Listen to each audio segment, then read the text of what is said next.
সূরা ইখলাস দিছিল আল্লাহ মোহাব্বত কইরা। হুজুর বলবে আল্লাহর পরিচয়, মানি আমি আল্লাহর পরিচয়, কিন্তু সূরা ইখলাস দিছিলেন আল্লাহ মোহাব্বত কইরা। মোহাব্বত বুঝেন? যে যাদেরকে কোরআন দিলাম এরা কোরআনের সওয়াব ছাড়া, খতমের সওয়াব ছাড়া আমার কাছে চলে আসবে, এটা হয়তো হয় কি কইরা, এটা সম্ভব তো সম্ভব কি কইরা, সওয়াব ছাড়া আমার কাছে কিভাবে চলে আসবে খতমের সওয়াব ছাড়া? তো আল্লাহ সূরা ইখলাস নাযিল করছেন, বলছে একবার পড়বি 10 পারা, দুইবার পড়বি 20 পারা, তিনবার পড়বি 30 পারা। তিনবার পড়তে দেরি, খতমের সওয়াব তোর আমলনামায় আমি আল্লাহ লিখতে দেরি করব না। তুই যখন আমার কাছে আসবি তো খতমের সওয়াব তোর আমলনামায় ভরপুর থাকবে। ডেলি একবার পড়লে এক খতম, তিনবার পড়লে এক খতম, 365 দিন তিনবার ডেলি পড়লে 365 দিনে 365 খতম। 40 বছর বাঁচলে 365-কে 40 দিয়ে পূরণ দেন, কত খতম? 50 বছর বাঁচলে কত খতম? 80 বছর বাঁচলে কত খতম? কবরে যাওয়ার পরে তো দেখবে কোরআনের খতম দিয়ে ওরে কোরআনই ডাইকা রাখছে। সমস্ত আজাব সাজাব রে বলবো দূরে সর, আমি কোরআন। হাদিসে আছে, হাদিসে আছে, আমার কথা মেনে নেন। উলামাদেরকে বলি তালাশ করে নেন, হাদিসে আছে কোরআনের সাথে যার মহব্বত হবে, অগাধ ভালোবাসা হবে, পড়তে পারে না এইভাবে শুধু পড়বে কোরআনকে, কসম খোদার কবরে যাওয়ার পরে কোরআন ওরে ডাইকা নিবে। ফেরেশতা জিজ্ঞাসা করবে তুই কে? চিনিস না? আমি কোরআন, আল্লাহর কালাম। যা জিজ্ঞাসা করবি আমাকে জিজ্ঞাসা কর, কাগজ আমাকে দে, আমি জবাব লেখা দেই। সত্য এটা, কোরআন দিছিলেন এই জন্য আসেন। আমাদের গন্তব্য আছে, আমরা সবাই গন্তব্যের দিকে ধাবমান। প্রস্তুতি নিয়ে যেতে হবে। প্রস্তুতিকে এক শব্দে বুঝাইছেন হেদায়েত। হেদায়েত পাইতে হবে। হেদায়েত পাইলে ওইখানের প্রস্তুতিও হবে, এই দুনিয়াটাও সুন্দর হবে। হেদায়েত যখন পাওয়া যাবে কসম খোদার, তখন কারো জীবনে কোনো চাহিদা থাকবে না। চাহিদা বোঝেন? হ্যাঁ, চাহিদা বোঝেন? চাহিদা থাকবে না, না পাওয়ার বিরুদ্ধে কোনো অভিযোগ থাকবে না। সবার জীবনে দুটা জিনিস আসবে, শুকুর আর সবর। যেমন পাক, যতটুকু পাক, যেমন পাক, কম টাকার বেশি টাকার, কম দামের বেশি দামের, যতটুকু পাবে অতটুকু পায়া বলবে আলহামদুলিল্লাহ। কি বলবে? কি? আর যখন পাবে না তখন কি বলবে? যখন পাবে না তখন সবর করবে। যদি বলে সবর করিস, তো সবরের ফল মিঠা, তুই জানিস না কেমন মিঠা লাগে। কেমন মিঠা লাগে তুই জানিস না, সবরের ফল মিঠা। সবর করবে, আর দোনোটার দ্বারা আল্লাহ রাজি হবে। শুকুরের বিনিময়ে জান্নাত, সবরের বিনিময়ে জান্নাত। প্রত্যেক করে যদি দুটা জিনিস চলে আসে, আর দুটা জিনিস যদি বাহির হয়ে যায়, চাহিদা যদি বাহির হয়ে যায়, অভিযোগ যদি বাহির হয়ে যায়, যে কোনো অভিযোগ নাই, না পাওয়ার বিরুদ্ধে কোনো অভিযোগ নাই, পাওয়ার জন্য কারো কোনো চাহিদা নাই, পাইলো যখন শুকরিয়া আদায় করলো, যত টাকারই পাইলো, বাপ দিতে পারলো তো আলহামদুলিল্লাহ বলল। কত দামের দিল, কোন ব্র্যান্ডের দিল, কোন কোম্পানির দিল, কেমন দিল, এটা দেখলো না, পাইলো তো আলহামদুলিল্লাহ বলল, না পাইলো তো সবর করলো। দেখেন প্রত্যেকের ঘর জান্নাত হবে, জান্নাত। দুনিয়াও সুখের হবে, সুখ। হায়, আপনারা অজয় পাড়াগায় গ্রামে থাকেন, আপনাদের এখানেও সুখ নাই। আপনারা বলেন আমরা গুলশানে থাকি না এই জন্য সুখ নাই। গুলশানে যারা থাকে ওদেরও ঘরে সুখ নাই। যদি সুখ থাকতো তাহলে নিজের পিস্তল নিজের মাথায় লাগায়া গুলি কেন করতো? গুলি কেন করতো? নিজের টাকার রশি কিনা গলায় লাগায়া কেন চলে যেত? গুলশানেও সুখ নাই, বাড়ি দ্বারায়ও সুখ নাই। দেখতে দেখা যায় সুখী, ওইখানেও যায় দেখেন আগুন জ্বলে। ওইখানেও সুখ নাই, অজয় পাড়াগায়ও সুখ নাই, কোথাও এখন সুখ নাই। কেন? হেদায়েত নাই। আসেন হক্কানি আলেমদের আল্লাহ ওয়ালাদের পিছে চলি, এদের কথা মতো চলি, প্রস্তুতি হয়ে যাবে, দুনিয়াও সুখী হবে, আখেরাতেরও সুখে হবে। কি রাজি? এই জন্য প্রথমে অতীতের জন্য তওবা করতে হবে। তওবা করতে রাজি? বলেন আমার সাথে, আল্লাহ তওবা করলাম। মনের থেকে তো নামান নামান বুঝেন, কিন্তু মনের থেকে না হইলে আব্দুল কাদের জিলানী রহমতুল্লাহ আলাইহির কথা সত্য হবে। বলবে লিসানুকা মুমিন কলবুকা মুনাফিক, তোর মুখ তো সত্যবাদী কিন্তু দিলটা তোর মুনাফিক। দুটা এক হইতে হবে। আর যদি তওবা মনের থেকে করতে পারেন, পিছেরটা মাফ। এটা আল্লাহর ওয়াদা আছে, ফাইন তাবু ফানা হাবিবুহুম। তওবা করতে দেরি মনের থেকে, আল্লাহ বলে তোকে বন্ধু বানাইতে দেরি করি না। যদি মজমা মনের থেকে করতে পারে, সবাই বলতে পারে আমি আল্লাহর বন্ধু। আল্লাহর কথা সত্য। আল্লাহ তওবা, আগামীর জন্য প্রস্তুতি নিতে হবে, আগামীর জন্য প্রস্তুতি। আর সবচেয়ে বড় প্রস্তুতি হেদায়েতের সবচেয়ে বড় নিদর্শন। হেদায়েতেরও নিদর্শন আছে, সবচেয়ে বড় নিদর্শন হইল 5 ওয়াক্ত নামাজ। কি 5 ওয়াক্ত মানেন? ওয়াদা করতে পারেন যে আজকের থেকে নামাজ ছাড়বো না? কে কে পারেন দেখি?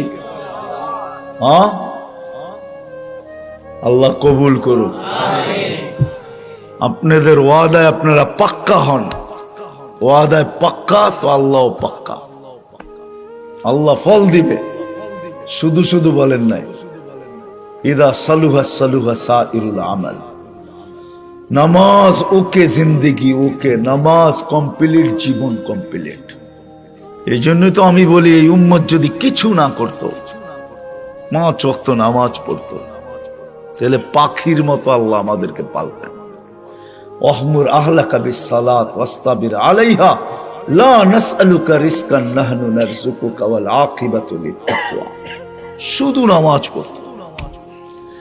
5 ওয়াক্ত নামাজ যদি উম্মত পড়তো, তাহলে বিজয়ের ঝান্ডা সব সময় আমাদের বাড়ির উপরে কুদরতি ভাবে উত্তোলিত থাকতো। সত্য এটাই, যদি 5 ওয়াক্ত নামাজ পড়তো। এই জন্য যুবকদেরকে বলবো, বিশেষ করে আজকের থেকে নামাজ ছাড়বো না। ওয়াদা পাক্কা তো? আর একটা কথা বলবো, প্রথম তো বলেই দিছি, হক্কানি আলেমদের পিছে চলেন, এদের সাথে সম্পর্ক জোড়েন, ভালোবাসা রাখেন, এদের কথা মতো চলেন, এদের থেকে জিজ্ঞাসা করে করে চলেন। সব তো মানতে পারবেন না, এটাও সত্য, কিন্তু সীমারেখা দিয়া গেছেন আল্লাহ রসুল, 100 ভাগের 10 ভাগ মানলেও চলবে। লাউ উমিলা উশরামা উনসিলা বিলানাজা, 100 ভাগের 10 ভাগও যদি মানো, তো আল্লাহ নাম্বার দিবে 110 দিবে না। প্রত্যেকটাকে 10 গুণ করে 100 নাম্বার দেবে, 100তে পাশ করাবে। যদি এতটুকু না পারি, তো আল্লাহ রসুল আরো নামায়া দিয়া গেছেন, কমায়া দিয়া গেছেন, ছাড় দিছেন, মূল্য ছাড়, হ্রাস দিয়া দিছেন। বলছে এক সময় আসবে, লাউ তামাসসাকা বিসুন্নতি, একটাও যদি মাইনা ওটাতে জ্বলতে জ্বলতে কবর পর্যন্ত পৌঁছতে পারে, 100 শহীদের সওয়াব হবে। এই জন্যই তো আমি বলি, হায় আমার সমাজের যুবক যদি জীবনে একবারও আল্লাহ রসুলের স্টাইলে চুল কাটতে পারতো, আল্লাহ রসুলের স্টাইলে চুল, আল্লাহ রসুল যেমন বলছে, কাইটা যদি বলতো যে আমি জীবনে একবার কাইটা রেখা দিতেছি, কিয়ামতের দিন অবশ্যই দেখা হবে, ওই দিন আমি বলবো আপনার স্টাইলে একদিন চুল কাটছি, কি দিবেন দেন। কিন্তু আফসোস, আমার সমাজের যুবক তো আল্লাহ রসুলের স্টাইলে চুল কাটতে চায় না, কমসে কম চুলটা এটাও তো কাটতে চায় না, রসুলের সুন্নতের উপরে চলতে চায় না। এই জন্য হক্কানি আলেমদের থেকে জিজ্ঞাসা করা করা চলবে, লাভ কিয়ামতের দিন দেখবো ইনশাআল্লাহ। চলবেন তো? আর যুবকদের পায়ে হাত রাখা বলবো, আল্লাহকে নারাজ না করি, এমন কিছু করো না যে আল্লাহ নারাজ হয়ে যায়। আল্লাহ যদি নারাজ হয়ে যায়, তাহলে লানত কিন্তু তোমার পর্যন্ত থাকবে না। ইদা উসিতু গাদিবতু, আল্লাহ বলে আমি যদি নারাজ হয়ে যাইত আমি রাগ হই। ওয়া ইদা গাদিবতু লাআনতু, আর আমি যখন রাগ হই তো লানত বর্ষণ করতে থাকি। ওয়াল লানাতু তাবলুগু সাবআন মিনাল ওয়ালাদ, 7 জেনারেশন পর্যন্ত পৌঁছবে। এই জন্য তোমাদের পায়ে হাত দিয়ে বলি আল্লাহকে নারাজ করো না, এমন কিছু করো না যে আল্লাহ নারাজ হয়ে যায়। আল্লাহ নারাজ হয়ে যায়। কসম খোদার, আমি 2-4টা তোমাদেরকে দেখাই। সারা বৎসরে এরকম কিছু পর্ব আসে যেগুলা তোমরা করে বেড়াও। আল্লাহ কোন দিন নারাজ হয়ে যায়, কোন দিন নারাজ হয়ে যায়, জমিন রে হুকুম দিয়া দেয়, লাউ আমারতুল আরদা লাবতালাআত কাফি বাতনিহা, জমিনকে হুকুম দিয়া দিবে। 2 দিন আগে মনে হয় দিয়া দিছিল, যার কারণেই তুর্কির মতো দেশ এখন কি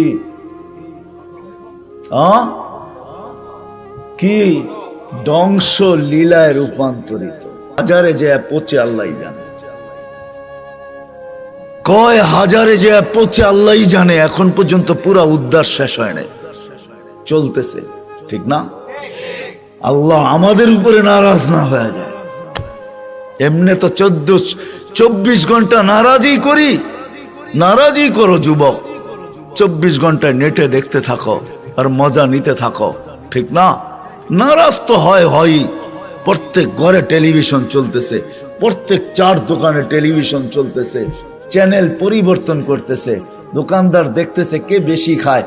ও যদি বলে এই চ্যানেল বন্ধ করে ওই চ্যানেল চালু করো, 100-র উপরে চ্যানেল চলতে থাকে সারা দিন, ঠিক না? এমনি তো নারাজ করার কত অবস্থাই আছে, কিন্তু কিছু তো বৎসরে আসে। তোমাদের পায়ে হাত দিয়া বলি 14 তারিখ আসতেছে, আল্লাহকে নারাজ করুন। করবা? কে অঙ্গীকার করতে পারো? যুবকদেরকে বলতেছি, পায়ে হাত রাখ, আল্লাহকে নারাজ করো না, নামাও। যদি আল্লাহ নারাজ হয়ে গেল, আমাদের দেশও 7.8 আসছিল ভূমিকম্প, যেটা 2 দিন আগে তুর্কিতে আসছে। এটা ঠিক 5-7 বছর আগে 31st নাইটের পরের দিন আসছিল, কিন্তু আমাদের দেশে কোনো বিপর্যয় ঘটে নাই। আল্লাহ যদি নারাজ হয়ে গেল, চলতেছে কথা, চলতেছে আমাদের দেশেও নাকি আসবে 9 নম্বর ভূমিকম্প, কালকেই দেখলাম। আমি তো আল্লাহর কাছে দোয়া করি, আল্লাহ আমাদের দেশে আনেন ভূমিকম্প, কিন্তু কোনো বিপর্যয় ঘটায়েন না। আপনি দেখায় দেন যে এই দেশের মাটির সাথে আপনার ভালোবাসা আছে। এই দেশের মানুষ এখনো, আলহামদুলিল্লাহ সুম্মা আলহামদুলিল্লাহ, এরকম পরিবেশ দুনিয়ার কোথাও আমি পাই নাই, যে রাত অবধি মাটিতে বসা শীতের ভিতরে আল্লাহর রসুলের কথা, আল্লাহর ইশক দিলের ভিতরে নিয়ে শুনে। এরকম দেশ আমি দুনিয়াতে খুব কম পাই নাই। ওই দেশ একমাত্র বাংলাদেশ। হতে পারে এই ভালোবাসার কারণে আসলেও আল্লাহ আমাদেরকে বাঁচায় দিবে, কিন্তু বাড়তি নারাজ আল্লাহকে না করি। করবা? ওয়াদা পাক্কা? আল্লাহ আমাদেরকে আমল করার তৌফিক দান করেন। কেউ উঠাউঠি করবো না, বয়ান চলতে থাকবে। সর্বশেষ আল্লাহর পক্ষ থেকে আল্লাহ আমাদেরকে সিন্নি দিবে। সিন্নি বোঝেন? সিন্নি বোঝেন? অনেক ওয়াজে আছে না, শেষে সিন্নি দেয়, পোটলা দেয়, পোটলা প্যাকেট দেয়। আল্লাহ একটা প্যাকেট দিবে, যেটা দেখা যাবে না, বলা আছে ইরজিউ মাগফুরান লাক, আল্লাহ বলবে মাফ করে দিবে আমাদেরকে, মাফের প্যাকেট দিবে, আর বলে দিবে গুনার জায়গাগুলা নেকি দ্বারা পরিপূর্ণ। ওইটা নিয়ে এখান থেকে উঠবো ইনশাআল্লাহ। ওয়াদা পাক্কা? কে হাত উঠাইতে পারেন দেখি?